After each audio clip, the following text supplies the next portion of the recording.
Nashukuru kwa ujio wako. Karibu sana, na kwanza nikupongeze. Kupongeze kwa uteuzi na imani kubwa alionao Mheshimiwa Rais kwa kukuteua tena kuwa waziri wa maji.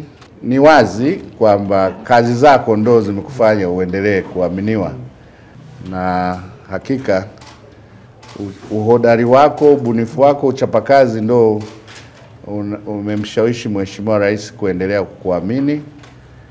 Na sisi kama wadau ambao tunazunguka katika maeneo mbalimbali katika mikoa 6 tunaona kazi nzuri inayofanywa na Wizara ya Maji.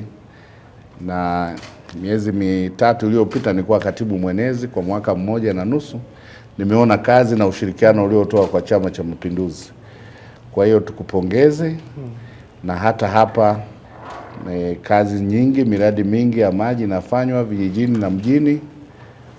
Naridhishwa na namna ambavyo tunaendelea kushirikiana. Na naamini miradi sasa, baada ya serikali kuanza kuundwa tena awamu ya 6, najua tutaenda kwa kasi kuhakikisha miradi mingi inakamilika. Sisi tunatoa shukrani. Tumetoka kwenye uchaguzi, lakini umekuwa sehemu kubwa sana kusaidia hasa eneo la maji. Tutokea na changamoto, ulitoka ukaenda kusimamia watu wanapata huduma ya maji safi na salama. Tunakushukuru. Tunakushukuru sana sana sana. Bado tunahitaji msaada wako, na umekaa katika ile eneo. Umefanya kazi kubwa sana hasa katika swala zima la wizi. Sisi tupo bado wadogo tunasoma. Mimi nimekufahamu usiku. Yaani ni legacy kubwa sana. Kwa kweli hili watu waweze kulizungumza. Kwa mfano, unaweza kumuuliza mtu wa mamlaka hapa na kwambia maji 50% yanapotea. Lakini ukimchallenge, hebu tupite mtaani kama tuone, kwa sababu 50% maana yao ni mafuriko. Lakini ukweli kuna wizi mkubwa wa maji. Lakini kwa kweli kazi ile umeifanya na itabaki legacy katika wizara yetu ya maji. Kwa kweli ni jambo ambalo tunatakiwa tulisimamie kidete sana. Kwa mfano, sasa hivi kumeanza kuibuka wizi wa mita za maji. Mwananchi anafungiwa mita zinaondoka, zinaenda wapi? Zinaenda kufanya kazi gani? Kwa hiyo ni maeneo ambayo tunatakiwa tuanze nayo, na kupitia vyombo vya ulinzi na usalama tukishirikiana nao, na imani tutadhibiti ili kuhakikisha huduma hii iliyofanywa kazi kubwa na Rais Daktari Samia Suluhu Hassan enda vizuri. Mheshimiwa Mkuu wa Mkoa, mimi nikushukuru.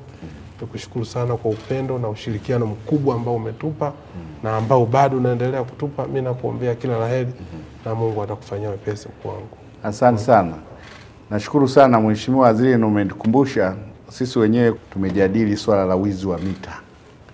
Na tunataka kuwaunganisha wenzetu na kuuza kila mkuu wa wilaya asimamie.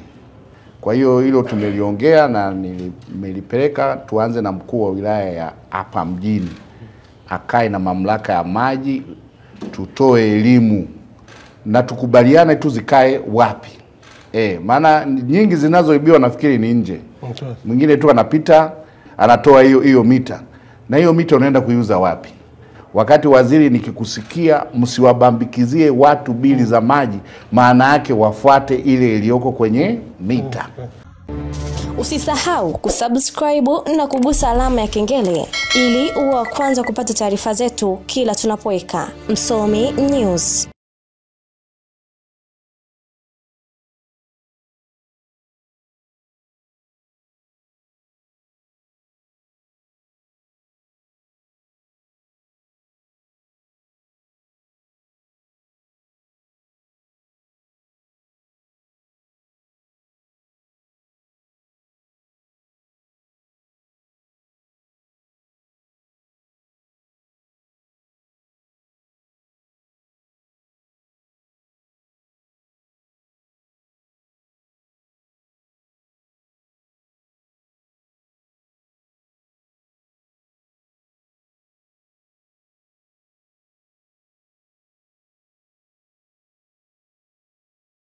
Mtazamaji wa Msomi News, kila msiba unakuwa na uchungu wake, lakini msiba uliotokana na kifo kilichopangwa na binadamu unakuwa unauma zaidi. Sasa wafuatao ni listi ya wasanii watatu hapa Tanzania ambao wameuawa kwa kupigwa. Kiufupi vifo vyao nyuma yake kuna mkono wa binadamu.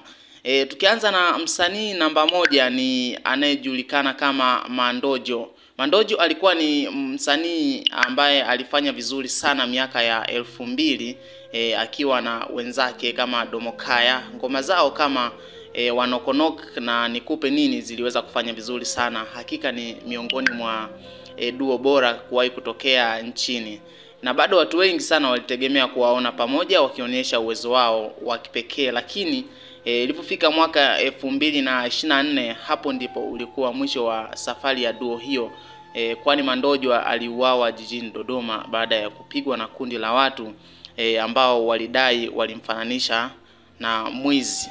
Sasa tukiangalia msanii namba 2 hapa tunakutana na MC Pilipili, ambapo kifo chake kimewasikitisha watu wengi sana na ni miongoni mwa vifo vilivyotikisa kwa mwaka 2025. Awali taarifa zilizokuwa zikisambaa kwamba huenda amefariki kwa pressure, lakini familia ilithibitisha kuwa alifariki kwa kupigwa na watu wasiojulikana. Pia lengo la kutenda tukio hilo halikujulikana mpaka sasa, ambapo polisi walithibitisha kuwa mwili wa MC Pilipili ulikutwa ukiwa na majeraha.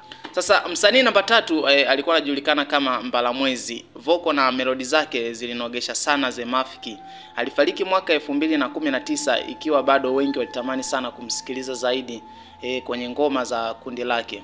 Kifo chake kina utata sana. Kwanza alipotea ndani ya siku 3, ndipo wenzake wakaanza kumtafuta. Wakazunguka polisi na hospitali zote. Mwisho wa siku walimkuta katika chumba cha kuhifadhia maiti katika hospitali ya Muhimbili, na wakaeleza kuwa aliokotwa akiwa amejeruhiwa vibaya, tena mwili ukiwa mtupu bila nguo. Vifaa vyake vya muziki kama gitaa na simu viliokotwa Mbezi Jogoo, lakini inadaiwa mwili wake uliokotwa Mbezi Africana baada ya watu kudai kuwa huenda aliteswa kwanza kwa kipigo kisha mwili wake ukakanyagwa na gari. Mtazamaji, usisahau kusubscribe. Hii ni Msomi News. Weka komenti yako hapo chini.